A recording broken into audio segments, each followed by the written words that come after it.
경북도 내 모든 종교시설 종사자에 대한 코로나19 검사에서 상주교도소 직원 2명이 확진됐습니다. 다행히 재소자들은 전원 음성 판정을 받았지만 혹시 모를 집단 감염에 대비해야 한다는 지적이 나옵니다. 최근 대구에서 코로나19 양성 판정을 받은 확진자 가운데 7명이 가짜 양성 사례로 확인됐습니다. 방역당국은 검체 포장과 수송 과정에 일부 문제가 있었던 것으로 보고 재발 방지책 마련에 나섰습니다. 이철우 경북도지사가 최근 영주에서 자가격리 중인 고3 수험생이 대학으로부터 응시 거부 통보를 받은 일과 관련해 정부 차원의 대응책을 마련해달라고 건의했습니다. 한동안 이어졌던 매수원 추위가 한풀 꺾였지만 불청객 황사가 기승을 부릴 것으로 보입니다. 여러분 안녕하십니까? 헬로티비 대구 경북 뉴스입니다. 경북도가 10일부터 도내 모든 교정시설 직원들에 대해 코로나19 선제 검사를 실시하고 있습니다. 검사 결과 상주교도소에서 직원 2명이 확진 판정을 받았습니다.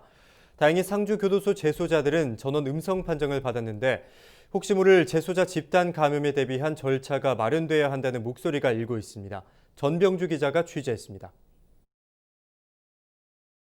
12일 상주교도소 직원 2명이 확진됐습니다. 지난 6일 교도소 자체 검사에서는 발견되지 않았는데 정확도가 높은 유전자 증폭 검사에서 2명이 추가로 나온 겁니다. 다행히 재소자 500여 명은 모두 음성 판정을 받았습니다. 법무부는 다음 달 7일까지 전국 교정시설 직원과 재소자 16,000여 명에 대해 선제 검사를 합니다. 일회성이 아닌 매주 검사합니다. 경상북도는 재소자 집단 감염에 대비해 영주 상주적십자병원, 국군 대구병원 등의 격리병상을 마련했습니다. 하지만 재소자 가운데 경증 환자 이감 대책에 대해서는 아직 논의되지 않았습니다. 중앙 차원에서 아마 진행을 하실 거거든요, 분명히. 그러면 이제 청송교도소로 경증이신 분들은 이제 청송교도소로 모시고 중등도인 분들은 이제 아까 말씀드린 그 세계병원으로 가고 그렇게 하실 것 같은데요. 예상대로라면 지역 교정시설 집단 감염 발생 시 또다시 청송교도소로 이감한다는 건데 지역 마찰을 피할 수 없을 것으로 보입니다. 전국 교정시설에서 코로나19 확진자가 산발적으로 발생하고 있는 가운데 지역 교정시설 재소자 집단 감염에 대비한 명확한 절차들이 필요해 보입니다. 헬로티비 뉴스 전병주입니다. 이철우 경북도지사가 고3 수험생이 자가격리로 실기시험을 치르지 못하는 피해가 없도록 해달라고 정부에 건의했습니다. 이철우 지사는 13일 코로나19 대응 중앙재난안전대책본부 영상회의에서 최근 영주에 사는 고3 수험생이 대학 미술 실기시험을 앞두고 자가격리돼 대학으로부터 응시 거부 통보를 받은 일과 관련해 정부 차원의 기준 마련이 필요하다며 수험생들의 노력이 헛되이 되지 않도록 해달라고 건의했습니다. 이에 대해 유은혜 교육부 장관은 대학과 적극 협의하겠다고 밝혔으며 정세균 국무총리도 피해를 보는 수험생이 없도록 정부 차원에서 대응하겠다고 답했습니다.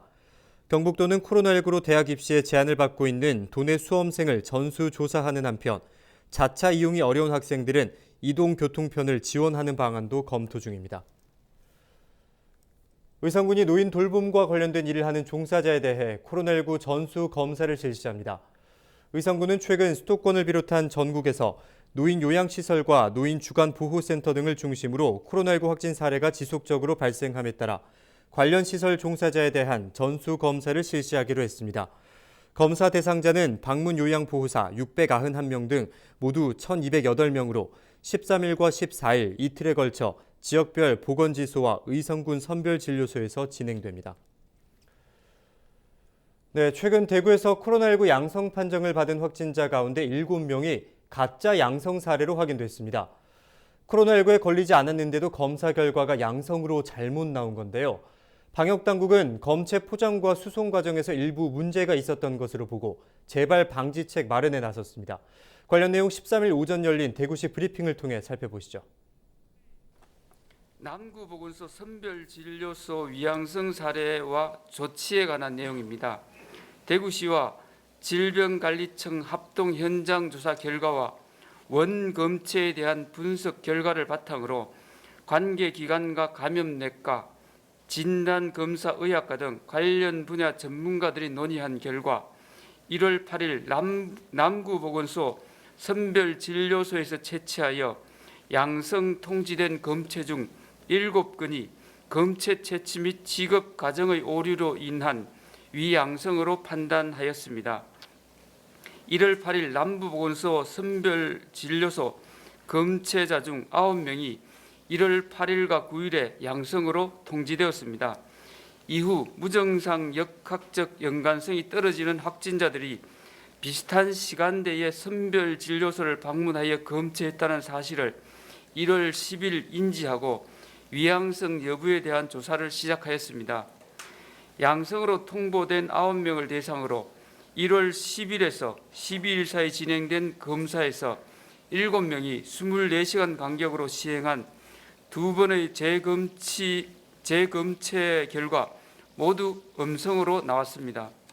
따라서 대구시는 1월 12일 질병관리청 경북권 질병대응센터와 전문가 자문회의를 거쳐 의심 환자 7명에 대한 위양성을 판정하고 즉시 확진자 진료시설에서 퇴원 조치하였으며 7명의 접촉자로 분류되어 자가격리 중이던 분들도 모두 격리 해제 조치하였습니다. 음성으로 판정된 7명은 퇴원 후 14일 동안 자가격리 예정이며 자가격리 중 정상 유무를 관리하고 격리 종료 전 검사에서 최종 음성이 확인되면 격리 해제할 예정입니다. 위양성 원인 분석을 위한 조사에서 1월 8일 남구보건소 선별진료소에서 채취한 검체 중 양성 통지된 9건에 대하여 1차 검사 기간 2개소에서 보유하고 있던 남은 검체를 수거하여 보건환경연구원에서 재검사한 결과 모두 양성으로 검사의 재연성을 확인하여 실험 과정상의 오류는 낮은 것으로 확인하였습니다. 남구보건소 선별진료소에 대한 현장 점검 결과에서 검체 포장과 수송 과정의 일부 문제점을 확인하였고 한파로 평소 사용하던 스프레이 사용 불가로 겔 타입 소독제 사용에 따른 소독 효과가 일부 낮아졌을 가능성도 있다고 판단하였습니다. 향후 정밀 조사를 통해 계속 확인해 나가도록 하겠습니다. 향후 재발 방지를 위해 대구시는 관련 전문가와 함께 금주 내로 8개 구군 보건소에서 운영하는 선별 진료소를 점검하고 감염 관리 교육을 실시하는 등 검체 채취와 지급 과정에서의 오염 방지 등을 강화하도록 조치하겠습니다. 또한 코로나19 진단 검사와 관련하여 정확하고 신뢰도 높은 검사를 도출할 수 있도록 질병관리청, 지역 전문가들과 긴밀한 협조 체제를 유지해 나갈 예정입니다. 이번 일로 시민 여러분께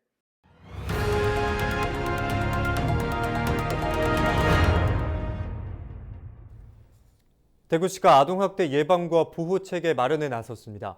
대구 지역 아동학대 발생 건수는 2018년 1,163건, 2019년 1,480건, 지난해 1,128건으로 가정에서 부모에 의한 학대 사례가 가장 많았습니다.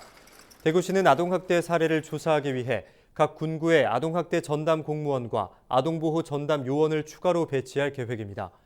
또한 학대 피해 아동 긴급보호, 상담 치료를 위한 쉼터 시설을 추가로 만들고 교육청과 경찰청, 아동보호 전문기관 등과 협력 체계를 구축할 방침입니다. 경상북도와 청도군이 13일 참치 가공 수출 업체인 주식회사 S&B 인터내셔널과 투자 양해각서를 체결했습니다. 주식회사 S&B 인터내셔널은 앞으로 2년 동안 150억 원을 투자해 청도읍 송음리에 참치 해체 가공 냉동시설과 입출 고장 등을 짓고 지역 주민 등 20여 명을 고용할 예정입니다. 네, 왕복 4차선 교차로에 교통신호등이 없다면 이해가 가십니까? 더군다나 학원가와 유치원, 학교가 모여 있어 아이들의 통행량이 많은 곳이라고 하는데 이유가 뭔지 HCN 이규찬 기자가 알아봤습니다. 북구 동청동 행정복지센터 앞 사거리. 왕복 4차로에 차량 통행량이 많은 곳이지만 횡단보도 신호등은 찾아볼 수 없습니다. 주변으로 유치원과 초중학교, 학원들이 몰려 있는 곳이지만 차량 흐름을 멈추기 위한 신호는 서행을 유도하는 황색 전멸등이 전부. 횡단보도를 지나는 시민들도 빠르게 달려오는 차에 멈춰서거나 황급히 달려가는 모습을 보였습니다. 인근 주민이나 상인들도 신호등이 없는 횡단보도에 불안해하고 있습니다. 여기 횡단보도는 있는데 신호등이 계속 없었거든요. 저 오래 살았는데 계속 없어서 차 다닐 때마다 좀 불안하죠. 아무래도 애들 다니니까 좀 신호등 설치해가지고 좀 안전하게 좀 다녔으면 좋겠어요. 저희 횡단보도 지날 때 차들도 잘 안 멈추고 오토바이 같은 것도 사람 바로 옆으로 지나가고 이래서 위험할 때가 좀 많았어요. 여기 근처에 유치원도 있고 초등학교도 많은데 아이들이 이렇게 차랑 위험하게 다니는 거 보면 여기서 걱정도 많이 되고. 신호등 설치와 심의를 담당하는 경찰에서도 해당 지역의 문제점을 알고 있었습니다. 하지만 보행자의 안전뿐만 아니라 차량의 원활한 통행도 고려해야 한다고 말했습니다. 신호등을 설치할 경우 이면도로 부분에서 교통정체가 예상돼 설치가 어렵다는 겁니다. 그래서 이 부분에 신호등 설치하는 거는 좀 어려운 부분이 있기 때문에 이 횡단보도 안전을 위해서 차량들이 속도를 낮출 수 있는 그런 시설들을 대체 방안으로 검토해야 될 것으로 판단됩니다. 경찰은 언덕식 횡단보도나 과속방지턱 등을 설치해 통행 차량의 속도를 늦추는 방안을 검토하겠다고 밝혔습니다. 하지만 완벽한 해결책이 될 수 없는 상황에서 신호등 설치와 원활한 차량 통행을 가능케 하는 방안이 필요해 보입니다. HCN 뉴스 이규창입니다. 한 해 농사를 시작하기 전 농촌에서는 병해충을 없애기 위해 관행적으로 논밭두렁 태우기를 해왔는데요. 경북 농업기술원의 연구 결과 논밭두렁 태우기가 병해충 방지에 크게 도움이 되지 않는 것으로 확인됐습니다. 오히려 연작과 같은 재배 이력이 병해충 발생에 더 많은 영향을 끼치는 것으로 나타났습니다. 이하영 기자입니다. 병해충을 없애기 위해 관행적으로 해오던 논밭두렁 태우기. 산불로 번질 위험이 높아 소각 행위를 제한하고 있지만 실제로도 병해충 방제 효과는 적었습니다. 경북 농업기술원의 연구 결과 논 내부의 주요 해충 발생 정도와 곤충의 종 다양성은 논두렁과 서로 연관성이 낮았습니다. 고추밭 탄저병 발생 정도와 밭두렁 주변 곰팡이에 감염된 잡초와도 관련성이 낮았습니다.